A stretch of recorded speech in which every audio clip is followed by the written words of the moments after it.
كنيسة القديس سيرفان في باريس، من المعالم الأثرية القديمة اللي موجودة في باريس. التراث بتاعها من جوه لما دخلناه نفس تراث القديس سان دوني أو القديس دوني، على سان دوني أو القديس دوني. دي سانت سيرفانا ولا التاريخ بتاعها.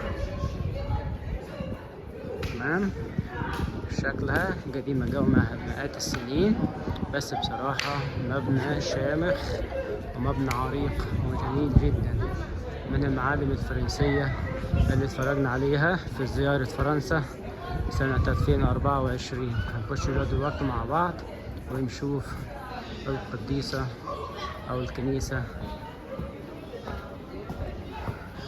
مين داخل. بص هنا بقى في بير أسد تحت الأرض، عميق جدا. شايفين المايه اللي بتلمع تحت ديت، مبني بنوه عميق جدا. حاطين عليه ازاز عشان محدش يقع فيه.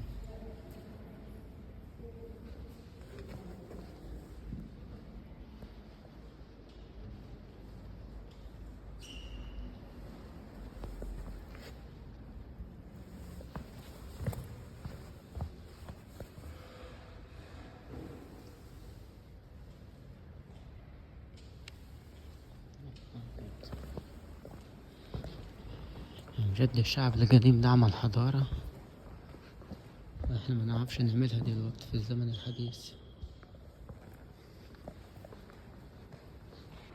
كنيسة القديسة سيرفانا في باريس.